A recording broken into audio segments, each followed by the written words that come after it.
Каждый раз de надо было заводить стрель. 1942. Quelque part derrière les И lignes потом allemandes, сделали un agent офицерство. soviétique avance sans bruit entre les arbres. Une sentinelle se tient immobile devant l'entrée d'un dépôt de munitions. Un coup de feu. Le soldat tombe, sans un cri, sans le moindre bruit. Et sur le sol, il ne reste absolument rien. Aucune douille, aucune trace. L'arme qui a tiré ce coup est un revolver conçu au XIXe siècle. Une arme qui aurait dû rejoindre un musée 40 ans plus tôt. Cette nuit-là, c'est lui qui décide entre la vie et la mort. Comment un vieux revolver belge est-il devenu l'outil favori Мы des agents de пользуемся renseignement теперь, soviétiques, la marque de fabrique des hommes de la Tchéka, puis, dans une époque totalement différente, l'arme réglementaire des soldats et des fonctionnaires polonais? Comment, pendant plus d'un siècle, une seule et même construction a-t-elle survécu à 2 guerres mondiales, à une révolution, à l'effondrement de 2 empires, et est-elle restée en service actif? Voici l'histoire du Nagant. Pour comprendre comment ce revolver s'est retrouvé dans les mains des saboteurs soviétiques opérant en profondeur derrière les lignes ennemies, il faut remonter d'un demi-siècle en arrière, jusqu'à une petite ville belge, Liège, qui était au XIXe siècle la véritable capitale européenne de l'industrie des armes. Dans des dizaines d'ateliers et de petites manufactures, travaillaient des artisans et des constructeurs venus de tout le continent. Parmi eux, 2 frères, Émile, né en 1830, et Léon, son cadet de 3 ans. En 1859, Émile proposa à son frère une association. Ils commencèrent par la réparation. Tout ce qui tirait passait entre leurs mains. De vieux revolvers hollandais, des fusils de chasse, des pistolets militaires. Au fil des années passées sur des mécanismes étrangers, les 2 frères apprirent à connaître chaque détail, chaque point faible des constructions existantes. Ils décidèrent alors de créer quelque chose qui leur appartint. Le premier revolver original d'Émile fut adopté par l'armée belge en 1878. 6 coups, 9 mm, double action, une entrée en matière solide. Mais le commandement réclama aussitôt une version simplifiée pour les sous-officiers. Pour qu'ils ne gaspillent pas les munitions, on supprima délibérément la possibilité de tirer sans armer manuellement le chien. Pour faire feu, il fallait d'abord armer le chien avec le pouce, puis presser la détente. Aux yeux des officiers, c'était logique. Sur le terrain, chaque seconde perdue pouvait coûter la vie. Peu après, Émile commença à perdre la vue. La maladie progressait rapidement, et le poids du travail de conception retomba sur les épaules de Léon. C'est le cadet qui, au début des années 1880, s'attaqua au problème qui hantait tous les constructeurs de revolvers de cette époque. Le problème était aussi vieux que l'arme elle-même. Entre le barillet et le canon de tout revolver existe un jeu, une fente. Par cette fente, lors du tir, une partie des gaz de poudre s'échappe. L'énergie du coup est gaspillée, la balle part moins vite, et la fente est dangereuse pour le tireur car les gaz brûlants peuvent brûler la main. La première tentative de solution avait été proposée par un autre constructeur belge, Henri Piper. Son mécanisme déplaçait le barillet vers l'avant avant le coup et une cartouche spéciale, dont la balle était enfoncée plus profondément dans l'étui, assurait l'étanchéité avec le canon. Le principe était juste, mais le mécanisme s'avéra complexe et peu fiable. Léon Nagant prit cette idée comme point de départ et mit au point une solution bien plus simple et plus robuste. Il conçut son propre mécanisme d'avancement du barillet et créa pour lui une nouvelle cartouche à collet rétréci. Lorsque le chien était armé, un levier poussait le barillet vers l'avant. La partie arrière du canon s'engageait dans l'alésage du barillet et le collet de l'étui s'insérait directement dans la partie arrière du canon. La fente disparaissait totalement. Tous les gaz allaient désormais exclusivement propulser la balle. En 1892, Léon déposa le brevet belge pour cette solution. Le modèle de série qui en découla ne fut pas immédiatement mis en production, mais il devint le fondement de ce que le monde entier allait bientôt appeler le Nagant russe. En 1891, la Russie lança un appel d'offres. L'armée cherchait un successeur en revolver Smith & Wesson, une bonne arme qui ne répondait plus aux exigences du temps. Les conditions de l'appel d'offres semblaient écrites pour un seul modèle bien précis. Mécanisme sans armement automatique du chien pour la version soldat, barillet d'au moins 7 cartouches, bonne précision entre 35 et 50 mètres, et, point crucial, calibre compatible avec le fusil 3 lignes de Mosin. Cette dernière exigence avait une justification purement pratique. Les tronçons de canon rejetés lors de la fabrication des fusils pouvaient être réusinés en canons de revolver. Pas un kopek ne devait être gaspillé. Plusieurs candidats participèrent à l'appel d'offres. Aux côtés des frères Nagant se présentèrent le constructeur belge Henri Piper, l'allemand Theodor Bergmann, l'italien Catello Tribuzio, ainsi que 2 constructeurs russes, le capitaine Zaliubowski des usines de Sestroretsk et le général-major Kuhn de la manufacture d'armes de Toula. Des tests comparatifs furent organisés. La commission examina les échantillons. Et c'est alors qu'Henri Piper dit ouvertement ce que les autres ne faisaient que chuchoter. Le concours avait été truqué. Les exigences avaient été rédigées pour le Nagant, pour son mécanisme d'obturation, pour son barillet à 7 coups, pour sa cartouche spéciale. L'égalité des chances n'avait jamais existé. Piper exigea un réexamen de l'affaire, mais personne ne l'écouta. Le 13 mai 1895, le tsar Nicolas II signa le décret d'adoption de 2 versions du revolver système Nagant. La version officier, permettant de tirer aussi bien en armant manuellement le chien qu'en simple pression sur la détente, et la version soldat, délibérément simplifiée, sans armement automatique, avec une petite pièce supplémentaire à l'intérieur du mécanisme bloquant toute possibilité de tir sans armement manuel du chien. La logique était la même qu'au sein de l'armée belge 20 ans plus tôt. Les soldats de rang ne devaient pas brûler les munitions.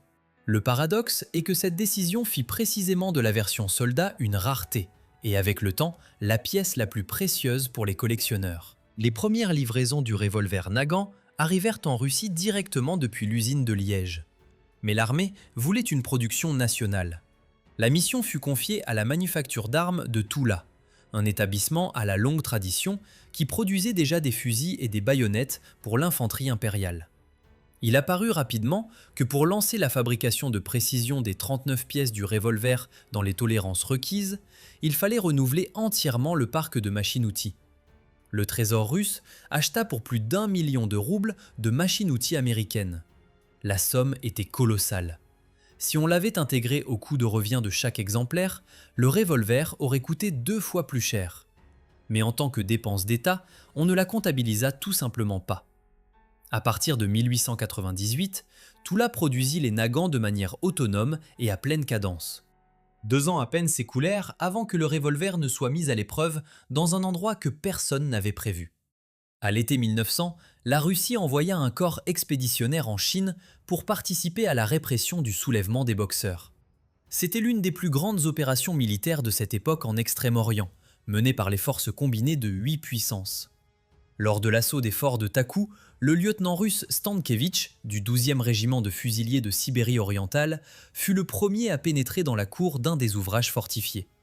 Il tirait avec le Nagant officier, en armant manuellement le chien avant chaque coup. À courte distance, le revolver se comporta parfaitement. Chaque balle alla où elle devait aller. L'arme avait passé l'épreuve de la précision. Mais dès cette même campagne, apparut ce qui allait hanter le revolver pendant des décennies. Une fois les 7 cartouches du barillet épuisées, le rechargement virait au calvaire. Le barillet ne s'ouvrait pas sur le côté comme sur les constructions plus modernes. Il fallait ouvrir un petit volet latéral, extraire la tige éjecteur, chasser chaque douille, introduire une nouvelle cartouche et recommencer 7 fois de suite.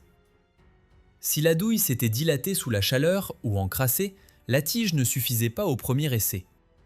Dans ces moments-là, les officiers lançaient le revolver et saisissaient leur sabre. Les plaisantins de l'armée disaient qu'il fallait recharger le Nagant le soir, quand on avait encore le temps. Ce fut la guerre contre le Japon, entre 1904 et 1905, qui révéla de la manière la plus cruelle cette faiblesse. Les officiers japonais entraient au combat avec des pistolets à répétition automatique, rechargés avec un nouveau chargeur en 2 secondes. En face, les officiers russes répondaient au feu avec leurs Nagants. Les analystes militaires écrivaient dans leurs rapports sans détour « L'arme est obsolète, un remplacement est nécessaire ». Ces rapports atterrissaient dans des tiroirs. Le coût de la reconversion industrielle, les stocks stratégiques, la chaîne de Toula qui tournait sans accroc, tout cela pesait plus lourd que le bon sens. Le Nagant resta en service. Lorsqu'éclata la Grande Guerre en 1914, l'armée russe comptait plus de 424 000 Nagants en dotation. Au cours des 3 années suivantes, la production en livra près de 475 000 exemplaires supplémentaires. Les officiers menaient leurs hommes à l'assaut, revolver au poing, non parce qu'ils croyaient en sa puissance de feu, mais parce qu'il n'existait tout simplement pas d'autres armes individuelles disponibles en quantité suffisante. Face au Mauser à crosse-étui que portaient les commissaires et les responsables politiques, le Nagant paraissait modeste. Mais c'était lui l'arme des masses, celle dont on portait plus d'exemplaires que de n'importe quel autre. 1917 changea tout. Le Nagant se retrouva des deux côtés de la barricade, dans les mains des rouges et des blancs à la fois. En 1918, quand les bolcheviks prirent le contrôle de la manufacture de Toula et relancèrent la production, la question de l'uniformisation se posa. La décision fut radicale. La version soldat, sans armement automatique du chien, disparut définitivement des chaînes de fabrication. Désormais, seule la version officier fut produite. La documentation technique fut retranscrite du système en pouces au système métrique. Entre 1918 et 1920, en pleine guerre civile, l'usine produisit encore 175 000 revolvers, malgré la famine, les destructions et les ruptures d'approvisionnement en matières premières. C'est précisément à cette époque que fut découvert le second avantage caché de la construction, une caractéristique qu'aucun manuel militaire ne mentionnait. La douille, après le tir, restait dans le barillet. Elle ne tombait pas sur le sol, ne cliquetait pas sur les pavés dans le silence de la nuit, ne gisait pas sur les lieux comme un témoin muet. Pour les agents de la toute nouvelle commission extraordinaire pan-russe, la Tchéka, cela avait une importance fondamentale. Un revolver qui ne laissait aucune trace balistique sur les lieux d'une exécution était bien plus qu'une arme. C'était un outil de travail pour la police secrète. Le Nagant devint le revolver des tchéquistes et dès cet instant, son destin prit un cours totalement différent de ce qu'aurait pu suggérer la logique d'une arme militaire ordinaire. Dans les années 1920, les constructeurs commencèrent à mettre au point des variantes adaptées aux besoins des services spéciaux. En 1924, quand la manufacture de Toula reprit sa production après la guerre civile, elle lança en parallèle une version compacte que l'on appela le Nagant de commandement, un modèle à canon raccourci à 85 mm et à crosse réduite, destiné au port dissimulé sous des vêtements civils. Environ 25 000 exemplaires furent produits au total, livrés aux agents de la direction politique unifiée de l'État et aux fonctionnaires des douanes. Dans la circulation ordinaire, le Nagant de commandement n'existait pratiquement pas, et rares sont ceux qui, aujourd'hui, en ont tenu un entre les mains. Le projet le plus secret de ces années-là n'était ni une variante compacte, ni une amélioration du mécanisme existant. C'était un dispositif qui allait rendre le vieux revolver belge soudainement indispensable, là où toutes les armes plus modernes étaient parfaitement inutiles. L'histoire de ce projet commença en 1929, quand deux frères, non pas des militaires, mais des inventeurs civils, se présentèrent à l'armée avec une idée que personne n'avait encore vue sous cette forme. Ivan Mitin n'était ni un militaire, ni un constructeur d'armes professionnel. C'était un inventeur, un homme qui regardait les mécanismes autrement que les ingénieurs formés dans les académies militaires. Avec son frère Vassili, il déposa en 1929 auprès des services militaires le projet d'un dispositif destiné à résoudre un problème aussi vieux que les armes à feu elles-mêmes. Comment tirer sans bruit? Le dispositif reçut le nom de Bramit, abréviation formée à partir des mots Bratia Mitini, c'est-à-dire les frères Mitin. Il s'agissait d'un cylindre creux comportant à l'intérieur plusieurs chambres de détente, chacune équipée de joints en caoutchouc appelés obturateurs. Les gaz brûlants de la poudre pénétraient dans ces chambres, ralentissaient, se refroidissaient et ne ressortaient à l'extérieur qu'à une vitesse à laquelle la détonation ne se formait plus. À la place du coup de feu, on n'entendait qu'un feulement sourd, qui dans une forêt nocturne se perdait sans laisser de traces. Le problème était cependant que monter un tel dispositif sur un pistolet à répétition automatique ordinaire ne servait à rien.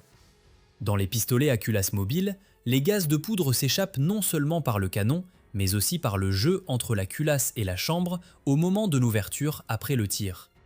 Aucun silencieux placé en bout de canon ne pouvait maîtriser cela.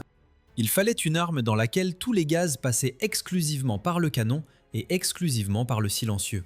Et c'est là qu'il apparut que, dans le monde entier, il n'existait qu'un seul revolver de série remplissant cette condition. Le Nagant, grâce à son mécanisme d'avancement du barillet contre le canon, et grâce au collet rétréci de sa cartouche, assurant l'étanchéité du raccord, ne présentait aucun jeu latéral au moment du tir. Les gaz n'avaient nulle part où s'échapper, ils allaient directement dans le silencieux. Le Bramit n'était possible qu'avec le Nagant. Aucun autre revolver au monde n'offrait cette possibilité, car aucun autre n'éliminait le jeu entre le barillet et le canon. Ce n'était pas un avantage que les constructeurs de liège avaient prévu. C'était en effet secondaire du mécanisme d'obturation qui, un demi-siècle après son invention, révélait une application totalement nouvelle. La mise en œuvre du bramite ne se déroula cependant pas sans heurts. Au milieu de l'année 1933, les deux frères Mitin furent arrêtés par le département des transports de la direction politique unifiée de l'État, accusés d'avoir constitué une organisation anti-soviétique. L'accusation était grave, et les responsables techniques qui supervisaient leurs travaux ne cherchèrent pas à les protéger. Vassili ne survécut pas aux années qui suivirent, et mourut avant que le projet n'aboutisse. Ivan, lui, fut affecté à un bureau technique spécial placé sous le contrôle des services de sécurité de l'État, une charachka où des détenus travaillaient sur des projets militaires sous contrainte. Il poursuivit les travaux seul, dans des conditions que peu d'inventeurs auraient supportées. Ce n'est qu'en décembre 1940 que le bramite fut officiellement adopté par l'armée rouge ouvrière et paysanne après des essais concluants menés en juin de la même année. La guerre éclata presque aussitôt après. En août 1941, l'état-major central du mouvement partisan approuva la composition type d'un groupe de reconnaissance et de sabotage. Le document était concret et dépouillé. 3 soldats armés de pistolets mitrailleurs, 7 autres dotés de fusils Mosin équipés du bramite, et chaque membre du groupe portant en outre un nagant avec silencieux. 300 cartouches spéciales par homme, plus 100 cartouches incendiaires. Le nagant n'était pas ici une arme de secours, c'était l'outil principal du saboteur, conçu pour une seule tâche précise: éliminer silencieusement une sentinelle, sans éclair, sans détonation, sans laisser aucune trace au sol. La cartouche spéciale nécessaire à l'ensemble Nagant-Bramite dut elle aussi faire l'objet d'un développement séparé. La cartouche Nagant ordinaire, à ogive plate, provoquait en traversant les obturateurs en caoutchouc des déviations indésirables. La balle accrochait les joints sur le côté et la précision chutait. Pour le bramite, on mit au point une cartouche distincte à ogive pointue qui traversait les obturateurs sans contact avec leurs parois. La vitesse maximale de la balle était limitée à 260 mètres par seconde, en dessous du seuil sonique, ce qui supprimait tout claquement balistique. La distance de tir silencieux efficace atteignait 80 à 100 mètres. À cette distance, on n'entendait rien, seulement un feulement sourd se noyant dans les sons de la forêt nocturne. La production des bramites fut lancée dans plusieurs usines simultanément. À Leningrad, une manufacture d'instruments de précision fabriquait des silencieux même dans les premiers mois du blocus, quand la ville était déjà encerclée et que les ouvriers s'effondraient d'épuisement à leurs machines. Parallèlement, des silencieux sortaient des usines évacuées portant les numéros 536 et 621. Jusqu'en juillet 1943, les dépôts de l'état-major biélorusse du mouvement partisan avaient reçu plus de 3000 bramites, près de 40 000 obturateurs de rechange et plus d'1 200 000 cartouches spéciales, tant pour les fusils Mosin que pour les nagants. Le chasseur du groupement partisan de la zone Polotsk-Lepel, Ivan Koroteyev, opérait précisément avec le nagant et le bramite. Pour son travail efficace, il fut décoré de la médaille du partisan de la guerre patriotique de 2e classe. Son nom est resté dans les archives. La plupart des autres n'ont laissé aucune trace dans aucun dossier. Ils accomplissaient leur mission de nuit, et le nagant faisait partie de leur équipement de travail. Mais le nagant ne combattit pas pendant cette guerre uniquement dans les mains des saboteurs soviétiques. Il y a ici un épisode qui intéresse particulièrement les amateurs d'histoire militaire. Ce revolver était depuis le début des années 1930 l'arme réglementaire de l'armée polonaise. La Pologne acquit une ligne de production et lança sa propre fabrication à la manufacture d'armes de Radom. La décision de commander fut prise en 1929 et les premiers exemplaires sortirent de chaîne en 1931. Au total, entre 1931 et 1935, 7166 revolvers des deux variantes furent produits. La version polonaise portait la désignation Nagant NG30, où NG abrège le nom Nagant et le chiffre indique l'année du modèle. Elle se distinguait de l'original russe principalement par un canon légèrement raccourci, une masse différente et quelques détails de fabrication, mais le mécanisme restait identique. Les nagants polonais furent affectés aux officiers d'infanterie, à la gendarmerie militaire et aux fonctionnaires de la police d'État. En septembre 1939, après l'agression contre la Pologne, les forces allemandes s'emparèrent d'immenses quantités d'armements polonais.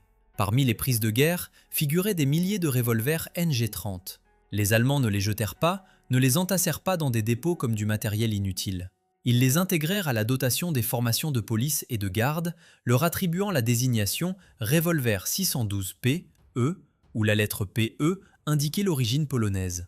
Parallèlement, les nagants soviétiques capturés sur le front de l'Est reçurent la désignation ER-612ER, d'après le mot allemand russisch, c'est-à-dire russe. Ainsi, ce même revolver, conçu par des Belges, commandé par le tsar de Russie et fabriqué en Pologne, servit simultanément des deux côtés du front de la même guerre. Quand on pense à l'arme personnelle du soldat de la Seconde Guerre mondiale, on imagine généralement un fantassin avec un fusil. Mais il existait toute une catégorie de combattants pour qui le fusil était inutilisable, et ce sont précisément eux qui permirent aux nagants de survivre aux constructions plus modernes. Les équipages de chars, les aviateurs, les sapeurs, les servants de mitrailleuses et de pièces d'artillerie, tous avaient besoin d'une arme personnelle utilisable en dernier recours, quand l'arme principale se taisait et que l'ennemi était déjà à portée de main. Le pistolet Tokarev, officiellement adopté en 1931 et destiné à remplacer le nagant, présentait un défaut pratique majeur précisément pour cette catégorie de combattants. Un pistolet à répétition automatique exige que la culasse se déplace librement, ce qui signifie qu'en tirant depuis une écoutille de char, depuis le cockpit exigu d'un avion ou dans une tranchée avec le canon appuyé contre la paroi, la culasse pouvait se bloquer en heurtant un obstacle. Le nagant, lui, ne se bloquait jamais. On pouvait le presser directement contre le corps d'un adversaire et tirer. Le barillet tournait indépendamment de ce contre quoi le canon s'appuyait. Cette propriété n'était consignée dans aucun manuel comme un avantage, mais dans la pratique, elle sauvait des vies. Il y avait aussi la question de la sécurité. Le Tokarev avait une conception dans laquelle un choc violent contre une surface dure pouvait faire descendre le cran de sûreté et provoquer un départ accidentel. Des récits d'accidents circulaient parmi les soldats, lors de la montée dans un char ou d'une chute dans une tranchée. Le nagant était à cet égard presque infaillible. Pour que le chien parte seul, il fallait exercer une force considérable. Dans des conditions où l'arme tremblait, tombait et passait des semaines dans une poche de combinaison à travers la boue et le gel, ce n'était pas un avantage abstrait, mais quelque chose de très concret. C'est précisément pour ces raisons qu'au beau milieu de la guerre, alors que le Tokarev était censé avoir définitivement supplanté le vieux revolver, la production des nagants non seulement ne cessa pas, mais augmenta. À l'automne 1941, les forces allemandes s'approchèrent dangereusement de Toula. L'évacuation s'imposait. La ligne de production des nagants fut démontée et transportée à Ijevsk, une ville de l'Oural qui devint pendant la guerre l'un des principaux centres de l'industrie d'armement soviétique. À Ijevsk, la chaîne redémarra et tourna sans interruption. Entre 1942 et 1950, plus de 370 000 revolvers y furent produits. La qualité de finition des exemplaires de guerre chuta inévitablement. Les ouvriers qualifiés manquaient, le rythme de production était dicté par le front. Les surfaces étaient rugueuses, là où les exemplaires d'avant-guerre présentaient un poli impeccable. Les tolérances parfois plus lâches, et la finition extérieure réduite au strict minimum. Mais le mécanisme lui-même, 39 pièces rodées par un demi-siècle de fabrication, fonctionnait de manière fiable, même dans cette exécution simplifiée. Le nagant était une arme qu'on pouvait jeter dans la boue, ressortir, secouer et continuer à tirer. Il vaut la peine de mentionner ici quelque chose qui continue d'étonner les historiens des armes. En 1944, pendant les combats les plus violents sur le front de l'Est, l'unité soviétique de contre-espionnage Smerch, dont le nom signifie mort aux espions, appliquait sur le terrain une tactique confirmée par des documents opérationnels. Les officiers de contre-espionnage partaient en action avec deux armes simultanément, dans une main le Tokarev, dans l'autre le nagant. Le Tokarev assurait la densité de feu et forçait l'adversaire à se couvrir. Le nagant, tiré avec le chien armé manuellement, nécessitait une pression sur la détente nettement moindre, ce qui entraînait une moindre déviation du canon au moment du tir. À courte distance, dans les conditions d'un échange de coups rapides, c'était une différence tout à fait réelle. Non pas de l'attachement sentimental à une vieille arme, une logique froide dictée par l'expérience du terrain. Après la guerre, vint une épreuve qui aurait pu clore définitivement l'histoire du nagant, et qui se solda par un échec retentissant. À la fin des années 1940, des constructeurs mirent au point une série expérimentale de revolvers adaptés à la cartouche intermédiaire, 7,62 mm sur 39 mm, celle-là même qui alimentait le fusil Kalachnikov. La logique semblait simple et convaincante sur le papier. Unifier les munitions pour qu'un soldat n'ait pas à porter séparément des cartouches pour son pistolet et des cartouches pour son fusil, le canon fut allongé, le châssis renforcé, le barillet reconfiguré. Dans la pratique, ce fut une catastrophe. La cartouche intermédiaire était plusieurs fois plus puissante que la cartouche Nagant d'origine. Le recul au tir s'avéra si violent que le tir en série était insupportablement imprécis et physiquement éprouvant. Le mécanisme d'avancement du barillet lui-même, conçu pour la pression de la cartouche initiale, travaillait à la limite de sa résistance. Après une série de tirs, le barillet présentait des déformations inquiétantes. L'armée rejeta cette version sans délai. La série d'essais resta une série d'essais. Elle n'entra jamais en production. Aujourd'hui, un tel exemplaire compte parmi les pièces les plus rares et les plus recherchées par les collectionneurs dans toute l'histoire de l'armement à feu soviétique. Dans les rangs de l'armée polonaise reconstituée, du 1er corps tchécoslovaque, de la 1re division roumaine d'infanterie et de la 1re brigade yougoslave d'infanterie, le revolver servit jusqu'à la fin des hostilités. Les pilotes du régiment de chasse Normandie-Niemen, des aviateurs français combattant sur des appareils soviétiques sur le front de l'Est, avaient également des nagants dans leur équipement personnel. Le revolver belge, commandé par un tsar russe, combattit sous les couleurs de 5 nations différentes au cours de la même guerre. La signature du décret retirant le Nagant de la dotation de l'armée rouge en 1945 ressemblait à la clôture définitive d'un chapitre. Les dépôts commencèrent à recevoir les exemplaires rendus, les chaînes de production de revolvers de combat étaient progressivement arrêtées, et dans les mains des soldats apparaissaient de plus en plus souvent les pistolets d'une nouvelle génération. Pour la plupart des observateurs, la chose était simple. Une vieille arme prenait sa retraite. La réalité se révéla tout autre. Pendant les 15 années suivantes, le Nagant resta en dotation dans la milice. Les procureurs et les enquêteurs le portèrent à la ceinture jusqu'en 1976. Les services de convoyage de fonds se séparèrent du revolver encore plus tard. La garde armée des installations industrielles et des sites stratégiques ne raya officiellement les derniers exemplaires de ces registres qu'en décembre 1998. Pendant plus d'un siècle après le jour où le tsar Nicolas II signa le décret d'adoption du Nagant par l'Empire russe, le revolver figurait encore dans les registres ministériels comme arme de service.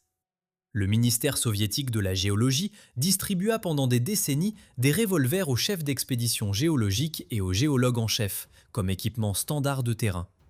Il ne s'agissait ni de symbolisme ni de tradition. Il s'agissait d'ours, de loups et de la distance qui séparait ces hommes de tout secours possible. Les géologues partaient pour plusieurs mois dans des régions accessibles uniquement par hélicoptère, et le Nagant les accompagnait comme un outil de travail, non comme une relique. Des documents conservés confirment que les entreprises géologiques utilisaient des revolvers au moins jusqu'en l'an 2000. Une arme conçue au XIXe siècle acheva son service au XXIe. En parallèle, se déroulait une toute autre histoire, sombre et caractéristique de la Russie des années 1990. Après l'effondrement de l'Union soviétique, l'économie était en ruine, les institutions de l'État fonctionnaient à peine et le crime organisé opérait presque ouvertement. Dans ce contexte, le vieux revolver se révéla recherché pour exactement les mêmes raisons qui, 70 ans plus tôt, le faisaient apprécier des tchéquistes. La douille après le tir restait dans le barillet. Il suffisait d'emporter le revolver avec soi et sur les lieux, aucune trace physique. Aucune douille pour les techniciens en criminalistique, aucune pièce à conviction pour le parquet. Fiable, simple à manier, résistant au manque d'entretien, le Nagant se retrouva à nouveau dans les rues des villes, cette fois entre les mains de milieux qui n'avaient rien à voir avec aucun service en uniforme. L'effondrement de l'Union soviétique ouvrit simultanément l'accès aux dépôts militaires et sur le marché antiquaire naissant apparurent soudainement des milliers de Nagants dans les états les plus divers. C'est alors que se révéla pleinement l'importance du système de marquage que l'on avait traité pendant des décennies comme une simple routine de production. La manufacture d'armes de Toula marquait chaque pièce de son propre poinçon, un petit marteau. Les exemplaires de la période soviétique portaient un poinçon en forme d'étoile. Chaque pièce séparément, châssis, barillet, chien, détente, axe du barillet, plaquette de crosse, avait ses marques d'usine et son numéro. Le problème était que, pendant des décennies de révision en arsenaux, les nagants avaient été démontés, réparés et remontés sans aucun souci de savoir quelle pièce provenait de quel exemplaire. Une seule chose comptait, que le mécanisme fonctionne. Le résultat était une arme assemblée à partir de pièces d'années de production différentes, d'usines différentes et de lots différents, techniquement fiable mais dépourvu de toute cohérence historique. Les collectionneurs cherchaient quelque chose de totalement différent. Un revolver dans lequel les 39 pièces portent toutes le même poinçon du même établissement, de la même période, et ont des numéros concordants, représentent un objet d'une autre nature qu'un assemblage d'arsenal. Pour trouver un tel exemplaire, il fallait trier des centaines de revolvers. En examinant des lots de 200 à 500 exemplaires, on en trouvait en moyenne 2, au plus 3, susceptibles d'être reconstitués dans leur état d'origine. La valeur d'un tel nagant augmentait plusieurs fois par rapport à un exemplaire ordinaire revu en arsenal. La version soldat formait une catégorie à part, celle avec la pièce de blocage empêchant l'armement automatique du chien, produite exclusivement avant 1918. Après que les bolcheviks eurent pris le contrôle de la manufacture de Toula, sa fabrication cessa une fois pour toutes. Le nombre d'exemplaires survivants en bon état technique s'avéra infime. Sur plusieurs centaines de revolvers de surplus, on trouvait 2 ou 3 exemplaires soldats et pas toujours. La version délibérément simplifiée et moins coûteuse, créée pour que les soldats ne gaspillent pas les munitions, était devenue avec le temps la plus rare et la plus chère pour les collectionneurs. La décision du commandement militaire de dégrader l'arme l'avait rendue, 100 ans plus tard, plus précieuse que la version officier. Au sommet de la hiérarchie des collectionneurs se trouvaient les exemplaires n'ayant jamais transité par un atelier d'arsenal. Une arme dans l'état où elle avait quitté l'usine, avec les poinçons d'origine sur chacune des 39 pièces, la finition d'usine et sans trace de démontage. De tels exemplaires se comptaient en unités sur des centaines de canons passés en revue. Leur prix atteignait 300 000 roubles et davantage, la limite supérieure ne dépendant que de la conscience du vendeur quant à la rareté de l'objet et de la disposition de l'acheteur à la payer. Les nagants portant les poinçons de 1912, de la période de la manufacture impériale d'armes de Toula, suscitaient un intérêt particulier, car la qualité de finition de leur surface était inaccessible aux exemplaires de guerre, produits sous la pression du front et le manque de main-d'œuvre qualifiée. Léon Nagant ne vécut aucun de ces chapitres. Il mourut le 23 février 1900, à l'âge de 66 ans, 5 ans après que sa construction eût été adoptée par l'armée russe et des décennies avant que le revolver ne devint le symbole d'une révolution, l'outil des services spéciaux et l'arme des partisans au plus profond des arrières ennemis. Émile survécut à son frère de 2 ans et s'éteignit en 1902, aveugle, écarté du travail, ignorant tout de la guerre russo-japonaise et des tempêtes que traverserait leur œuvre commune. Les 2 frères disparurent avant que leur nom ne devint en russe un nom commun, car dans cette langue, le mot Nagant en vint à désigner tout revolver, et parfois tout simplement tout pistolet, quelle que fût la construction et le fabricant. Le dernier Nagant en état de marche documenté, dans les mains d'un géologue quelque part dans la taïga sibérienne, tint, selon les archives, jusqu'en l'an 2000. Quelque part dans une forêt sans nom, à des centaines de kilomètres de tout, le descendant du vieux revolver belge tira son dernier coup utile contre un danger que les manuels militaires n'avaient jamais prévu. Non pas contre un ennemi en uniforme, non pas dans les mains d'un agent secret, mais pour tenir à distance un ours qui s'approchait trop près d'un campement de géologues. C'est ainsi que s'acheva, sans cérémonie et sans témoin, le service d'une arme adoptée au XIXe siècle. Voici pour aujourd'hui la fin de cette histoire sur l'arsenal de l'histoire. Si le destin du Nagant vous a captivé, laissez un pouce vers le haut, abonnez-vous à la chaîne et partagez cette vidéo à quelqu'un qui aime l'histoire. Chaque geste compte pour que ces récits atteignent davantage de passionnés.